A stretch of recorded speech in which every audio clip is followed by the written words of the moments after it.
California Public Utility Commission is voting on applications from Cruise and Waymo to add more vehicles and operate autonomously 24/7 throughout all of San Francisco. The decision of which could have a huge impact on the industry and the experience we all have on the roadways. Let's get to Phil LeBeau with the details. What do we know so far, Phil? Well, the meeting has just begun, Kelly, and I think this is towards the bottom of the agenda, at least the last time we checked, so it may be a while until we get a final decision from the CPUC. But let's recap what you said in terms of what this vote is, because I've seen a number of people say, well, this is going to allow them to put autonomous vehicles all over the state of California. No, this is strictly about 24/7 service within San Francisco and other things like they might be able to add split fare routes in the future. And it's just for Cruise and Waymo. They are the ones who are applying to the CPUC. Why are they applying for expanded service in San Francisco? Well, over the last several years, as they have been testing their vehicles and testing the autonomous vehicle technology on the streets of San Francisco, they have expanded the number of vehicles that you will see out there. And if you go out to San Francisco, it's not uncommon to see a Cruise vehicle or a Waymo vehicle. There are 300 in operation for Cruise, 250 for Waymo. And the issue here is whether or not they should be allowed to go 24/7, allowing autonomous rideshare.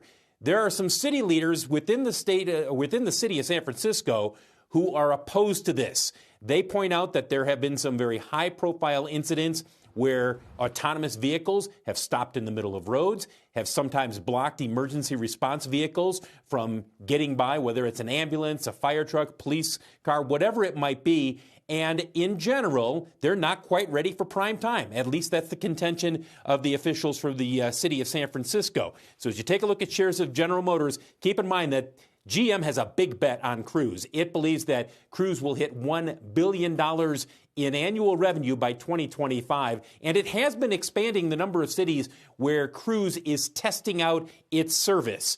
Dallas, Houston, Nashville. The idea is that eventually they want Cruise to be an autonomous rideshare service that can operate nationwide. Now, we're a long ways from that happening. We're just talking about the city of San Francisco at this point. But there are a lot of implications here, Kelly. Oh, tons. Phil, stick around as we bring in a couple of more experts to weigh in. Mary Cummings is professor of robotics at George Mason University and an expert in this space. And Gene Munster, of course, an expert on the stocks. He's managing partner at Deepwater Asset Management. Welcome to both of you. I suppose, Mary, let's just start by asking your view on how likely they are to give these companies permission to operate as hoped. Well, depends on who you are, but a lot of people are betting that they're going to get the approval, that this is really just a formality. But I think the more important lesson to be learned out of this is, regardless of whether or not the vote goes in the favor of Cruise and Waymo, this has been a huge public nightmare. And even if they are allowed to expand their operations, I think you're going to continually see negative public sentiment.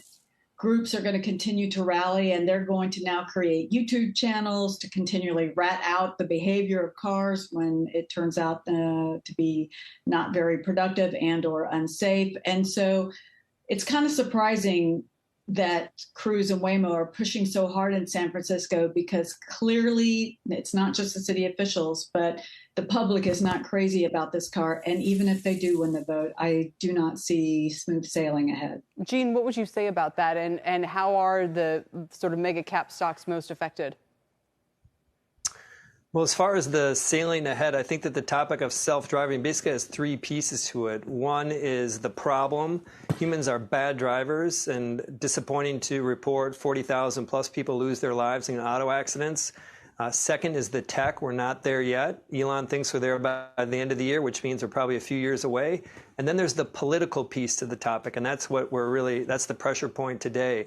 And this political piece is ripe for amplification because as politicians, many of them are content creators, and they want to build a narrative around their views that get people to move into action. And self-driving cars are one of those polarizing topics.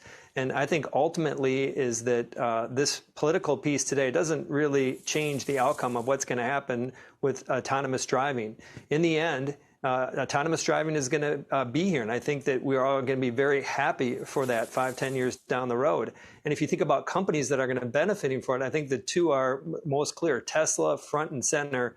Elon said on their last earnings call that he expects expects a 30x times increase the amount of miles training their FSD within the next 12 months. And then you have Google with Waymo that doesn't get a lot of attention. So, Kelly, it's a function of time, and it's Tesla and Google are the two companies.